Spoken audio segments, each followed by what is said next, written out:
यशोदा मैया कहती है कन्हैया जब छोटा था ना, वो जब भी रोता था मैं अपने सारे काम छोड़कर उसको गोद में लेती थी कि वो रोए ना, मैं उसको रोते हुए नहीं देख सकती थी। आज उसकी माता कब से रो रही है, वो आ नहीं सकता, मित्र को भेजा है। उद्धव जी कहते हैं मैया कन्हैया को खुद गर्ज मत समझना, वो आप सबको बहुत याद करता है। मैं जब यहाँ आ रहा था तो देवकी माता ने मुझसे कहा कि यशोदा से जाकर कहना कि यशोदा धन्य है तेरे लालन पालन को, लेकिन मुझे एक दो बात पूछनी है। तूने मुझसे कहा था जब भगवान वहां रह रहे थे तो देवकी माता ने यशोदा मैया से पूछा था कि इसको खाने में क्या पसंद है, तो देवकी माता कहती है कि तूने मुझसे कहा था कि कन्हैया बहुत चंचल है, दिन भर भागता दौड़ता रहता है, घर के अंदर कदम ही नहीं रखता। पर यहां तो वो घर के बाहर कदम नहीं रखता। शैतानियां तो दूर, मैंने तो कृष्ण को आज तक मुस्कुराते हुए नहीं देखा कि ये मुस्कुराता कैसे है। तुमने कहा था ये खाने पीने का बहुत शौकीन है, तुम उसको नए नए पकवान खिलाती हो, तुम उसको दिन में 8 बार भोजन करवाती हो। कितनी बार? यहां मैंने एक बार उसके लिए गौरस से बनी एक मिठाई बनाई, उसकी थाली में रखी, तो जो कन्हैया थाली को हाथ जोड़कर बैठता था वो उस दिन थाली छोड़कर चला गया। वो कहता है कि उद्धव देवकी माता से कहना कि मेरी थाली में गौरस से बनी कोई मिठाई ना रखे। मुझे मेरी यशोदा मैया की याद आती है, मुझे मेरे ब्रज की याद आती है। यशोदा मैया इससे ज्यादा सुन ही नहीं पाई, वो मूर्छा को प्राप्त हो गई। नंद बाबा उनको कमरे में सुला देते हैं। नंद बाबा कहते हैं ये इतनी ही देर आराम करती है जब तक ये बेहोश रहती है, वरना ये पागलों की तरह पूरे ब्रज में घूमती है, हर घर में जाती है। तुमने कन्हैया को देखा क्या? तुम्हारे यहाँ माखन चुराने आया है ना, तुमने उसे बांध के रखा है ना, उसको वापस लौटा दो। मैं उसे घर में बांध कर रखूंगी, वो किसी का नुकसान नहीं करेगा, वो कोई चोरी नहीं करेगा। वृक्षों से पूछती है तुमने कन्हैया को देखा क्या? उसको कहना उसकी माता उसको बहुत याद करती है। गोवर्धन पर्वत से कहती है तुमसे तो बहुत प्रेम करता था वो, तुम्हारी पूजा करवाई थी उसने, तुमको पता है वो कहाँ है, वो कब वापस आएगा? उद्धव जी को अपना काम याद आता है।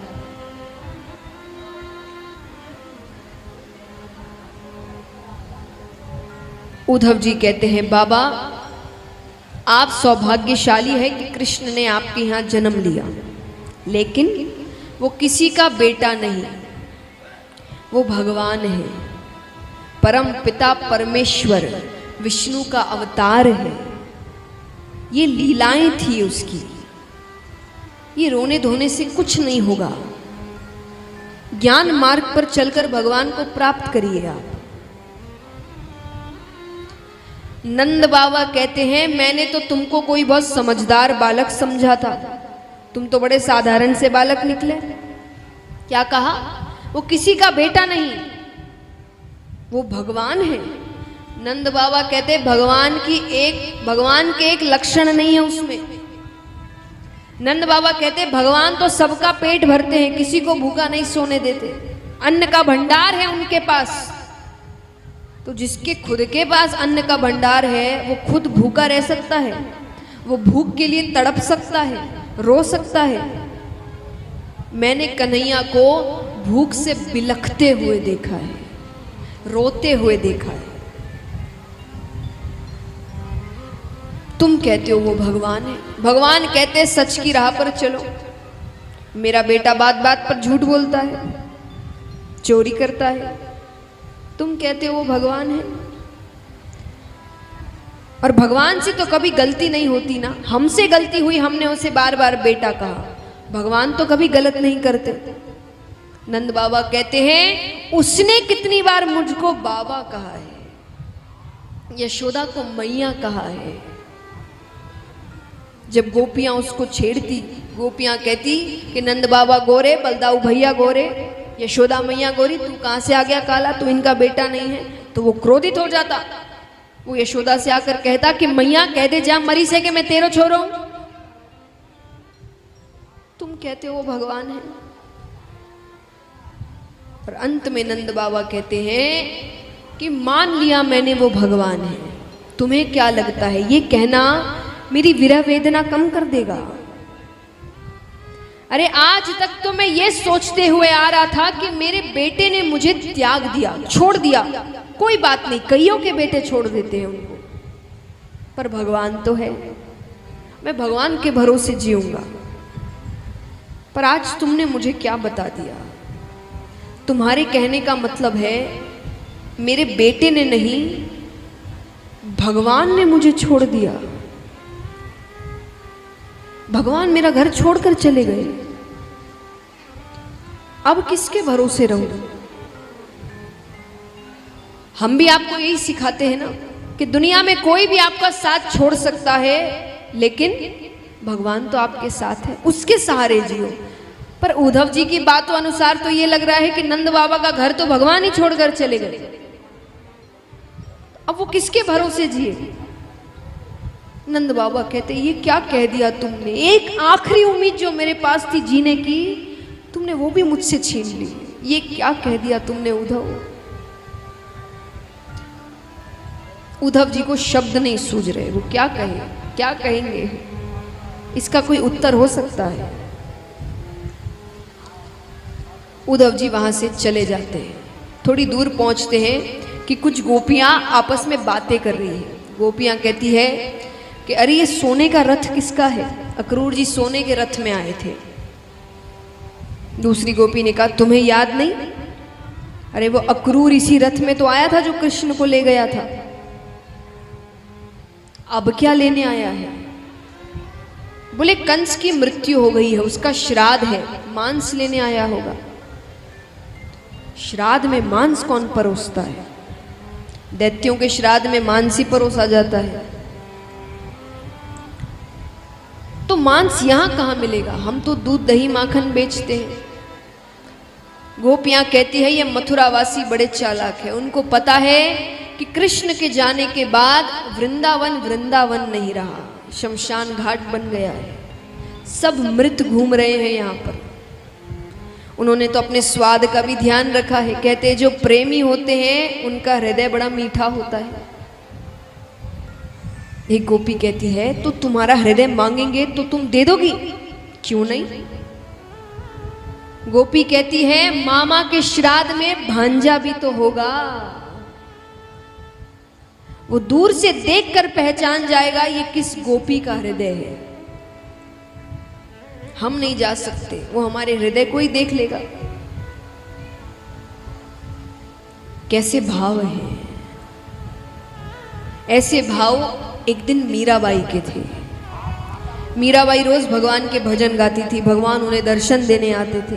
एक दिन भगवान ने सोचा थोड़ी परीक्षा लेते हैं, भगवान नहीं आए, वो भजन गाए जाए, भगवान नहीं आए, वो भजन गाए जाए, भगवान नहीं आए। बहुत रो रही है पर भगवान आ नहीं रहे। वो एक पेड़ के नीचे बैठी थी, पेड़ पर एक कौवा बैठा था, वो जोर से आवाज कर रहा है। तो अंत में मीराबाई हार गई। उनको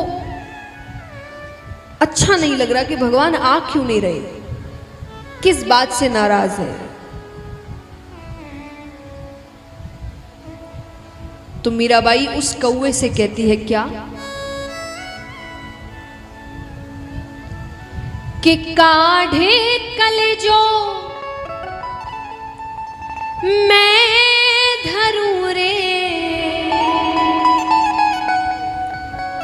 कि काढ़े कलेजो मैं धरूं रे,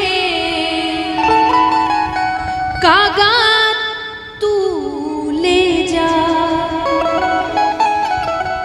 मीराबाई कहती है तुझे भूख लग रही है इसलिए आवाज कर रहा है ना, मैं अपना कलेजा निकाल कर देती हूँ खाने के लिए, लेकिन एक शर्त है, यहां मत खाना। कहां खाना? कि काढ़े कलेजो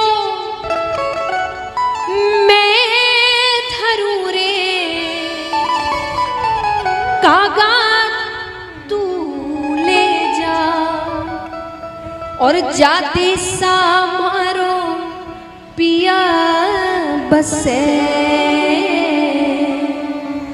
वो देखे तू खा कि जाते सामारो पिया बसे, वो देखे तू खा। मीराबाई कहती है इसको यहां मत खाना, जहां मेरे प्रियतम रह रहे हो वहां लेकर जाना, और वो जब वो देख रहे हो उनके सामने खाना, उनको पता चले पीड़ा क्या होती है, तकलीफ क्या होती है। तो ऐसे भाव गोपियों के हैं। उद्धव जी आते हैं, वो उद्धव जी को देखती है, बैठाती है, पहचान गई कि कौन है पता नहीं, पर कृष्ण ने भेजा है इतना पता है। गोपियां कहती है आपको कृष्ण ने भेजा है? बोले हाँ। बोले ये जो आभूषण है, कपड़े हैं, उसने पहनाए हैं? बोले हाँ। तुम्हें कैसे पता? गोपियां कहती है अपना ऐश्वर्य दिखा रहे हैं कि राजा बन गए हैं। उद्धव जी कहते हैं इतनी नाराजगी, अभी तो उसके लिए बड़ी प्रेम की बातें कर रही थी। गोपियां कहती उद्धव जी प्रेम से एक बात याद आई, एक बात बताइए, आप तो बड़े ज्ञानी हैं, ऐसी कौन सी प्रीति होती है जो जिंदगी भर रहती है, और ऐसी कौन सी प्रीति है जो कुछ समय बाद खत्म हो जाती है? उद्धव जी कहते हैं जिस प्रीति में स्वार्थ हो वो जल्दी खत्म हो जाती है, जो बिना स्वार्थ के की जाए वो जिंदगी भर रहती है। गोपियों ने कहा तो हमने तो कोई स्वार्थ नहीं रखा, हमने तो इतना स्वार्थ भी नहीं रखा कि वो वापसी में हमसे प्रेम करे, फिर ये प्रीति क्यों नष्ट हो गई? ऐसी नष्ट हुई कि उसके दर्शन तक नहीं होते हमें। उद्धव जी कहते हैं मैं यही समझाने तो आया हूं तुम्हें, ये रोना धोना छोड़ो। अरे वो भगवान है, उसका कोई एक रूप नहीं है, उसके कई रूप है। वो एक शक्ति है, उसके हाथ नहीं, उसके पैर नहीं, उसकी आंखें नहीं। गोपियां कहती हैं आंखें नहीं तो किसकी आंखों में यशोदा मैया इतना मोटा मोटा काजल डालती थी? पैर नहीं तो कौन हमारी गैयाओं को चराने ले जाता था? हाथ नहीं तो किसने हमारी मटकियां फोड़ी? अरे इतनी मुश्किल से तो हमने उसमें प्रेम रस भरा था, आप उसको फिर से रूखा सूखा बनाने पर तुले हुए। क्या कहा? मन ज्ञान मार्ग पर लगाओ। मन कोई 10-20 होते हैं क्या? मन कितने होते हैं? वो तो कब का कृष्ण को दे दिया। अब मन बचा हो तो कहीं लगाए ना।